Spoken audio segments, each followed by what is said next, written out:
Yep, that's me, waking up at 4:30 in the morning. The reason is that what I'm going to be doing today is going to take a very long time. But first, I need to eat some porridge.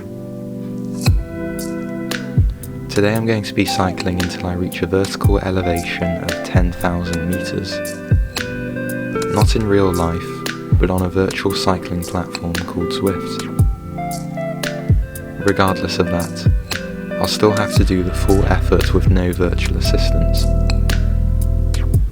It should take me the entire day, which is why I'm starting so early.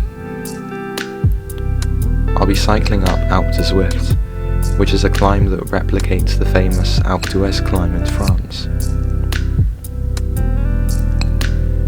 Once I reach the top, I'll turn around and freewheel down the mountain.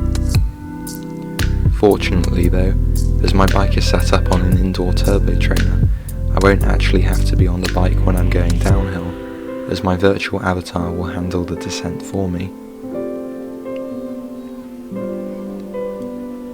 Each ascent of the climb will take me roughly an hour, and I'll need to do 10 of them to complete the challenge.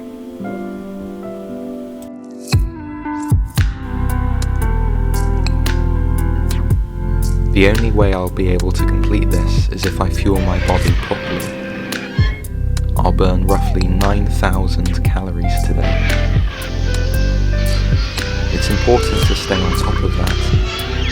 If you let it get away from you, well, you could end up falling off the proverbial cliff edge, and there's no way back from that. I have my own personal history with Alpe d'Huez, having rode up it a few times in the summer of 2016. It's a truly brutal climb. To my left, I had a shelf full of food and drink to keep my batteries topped up. I also had a bin close by so I could discard any rubbish, and also in the case that I needed to throw up. To keep me distracted from the pain and suffering, I watched Netflix at the same time. I got through an entire series of Narcos. What a TV show.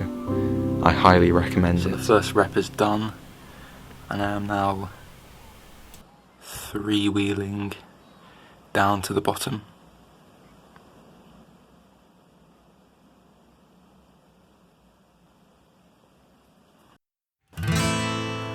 Okay, so that's the first rep of Alpe du Zwift done.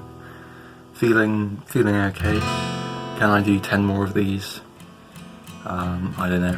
We'll have to see.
And there it is, 10,000 meters.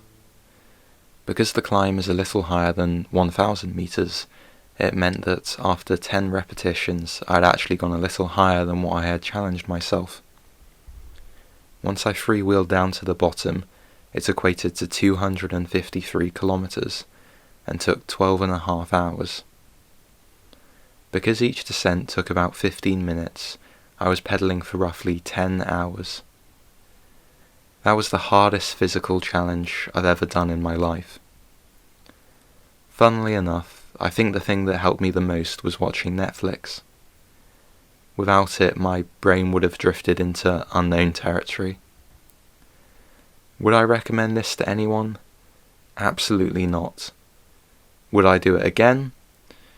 Only if I had a very good reason to. I suppose completing this challenge was something nice to tick off the list. Here are some pictures of my bib shorts after the ride. I lost a lot of fluid, as you can tell from the massive salt patches.